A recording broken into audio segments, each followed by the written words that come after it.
Victor Moreno, 28 years of age, for continuous sex abuse of a young child and improper relationship between a student and educator back on Thursday, July 21st, was when he was arrested. Moreno assaulted his 7-year-old female victim during the school year of 2020 to 2021 while she was a second grader at Townsville Elementary within the Irving ISD school district. Moreno was her teacher, and we did not receive an outcry until the spring of 2021 to 2022 school year. So March of 22, we received this outcry from a third-party individual, another student. We went through the process of investigating that, trying to locate who the actual victim was, and then trying to figure out who the suspect was. During that process, we got the suspect identified, got a warrant for him, and started looking for him here within the community.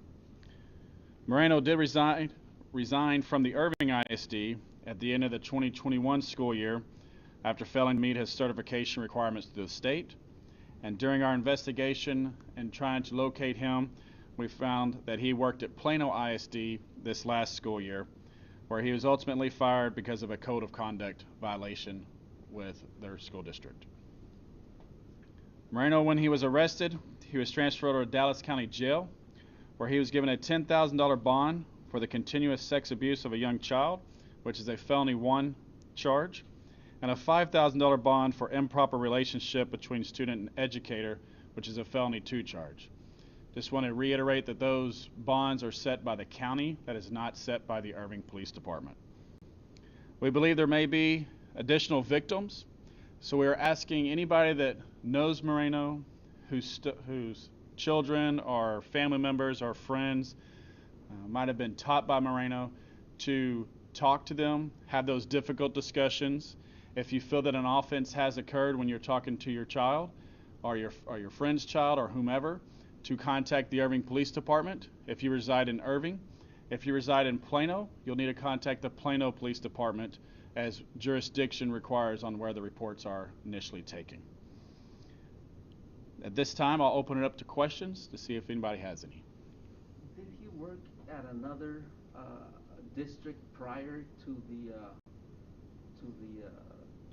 offense? So what we have found is that he did some student teaching and some tutoring before being hired on as a teacher within the Irving School District. Going back to that third-party student who let y'all know someone was up in March of this year, did that student just offer that information to an SRO? Was it told to a parent, or how ultimately did this come to light? So the student made the reference that the reason that Moreno was no longer employed by the school district because he did this to another, and because he did something to an individual. The student did not know that he was let go because he didn't have certification requirements. That adult that the student made the outcry to contacted the Irving Police Department, and that's when we began our investigation. Which school in Plano did he work for? I do not know that specific information. You'll have to touch base with Plano ISD on that. When you said that y'all started trying to find him from March and then the arrest was made this week, was there anything that's a couple months past? Is that just protocol or? Right. So it went through the process. It does take some time to investigate these types of cases. You have to set up forensic interviews. We have to talk to when we got the report, we had to figure out who our victim actually was. Then we had to figure out who the teacher was, trying to figure out that individual, tracking that down. It was just a process.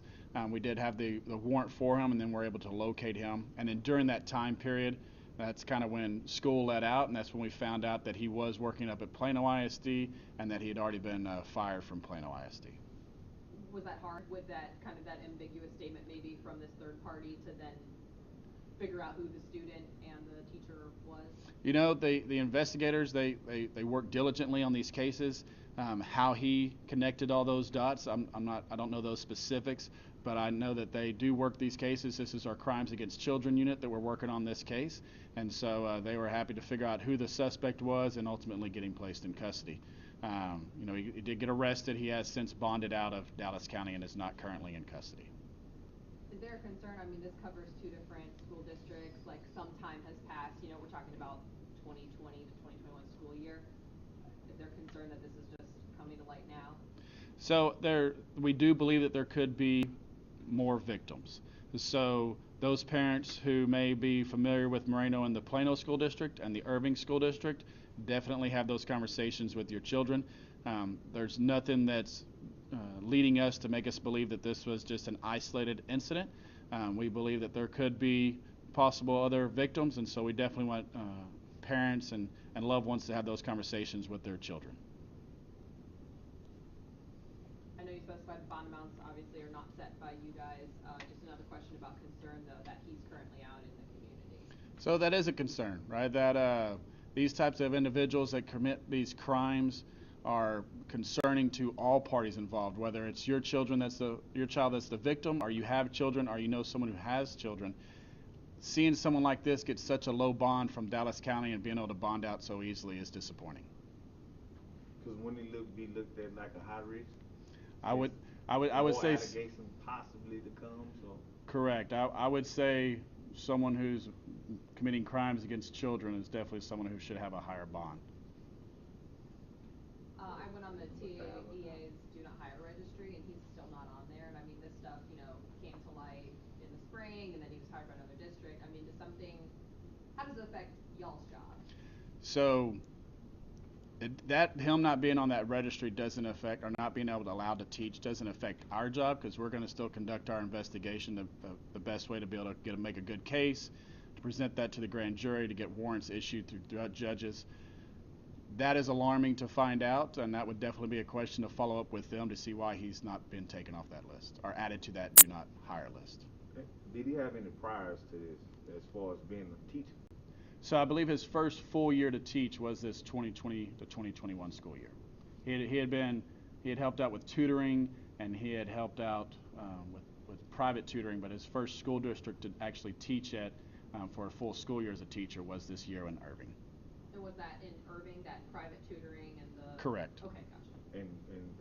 And background check passed or something? That's what I'm really trying to get at. Right. So what all Irving ISD looks into when they hire their employees would definitely be a question for them. I don't know the extent of what their background check is. I know the extent of what our background checks are for hiring police officers, but that would definitely be a question to follow up with them. Last one for me, I'm sorry. So parents are going to have these conversations with their kids, right? And they're going to try to talk to them. At what point do you want them calling you guys? How much information do parents need to gather for them to then reach out to you? If it starts going down the path of that conversation to where they feel their child has been a victim of an offense, go ahead and kind of press the pause button there, contact your local law enforcement agency. That way we don't traumatize that child more and make them have to tell the story 5, 6, 7 times. We can set up an interview with a child forensic investigator, and they can hopefully only have to tell that story maybe once or twice. Just a little information, though? Yeah, if you get enough information to where your hair is kind of sticking up on the back of your neck and you think, hey, there may be more to this, then definitely contact the police department.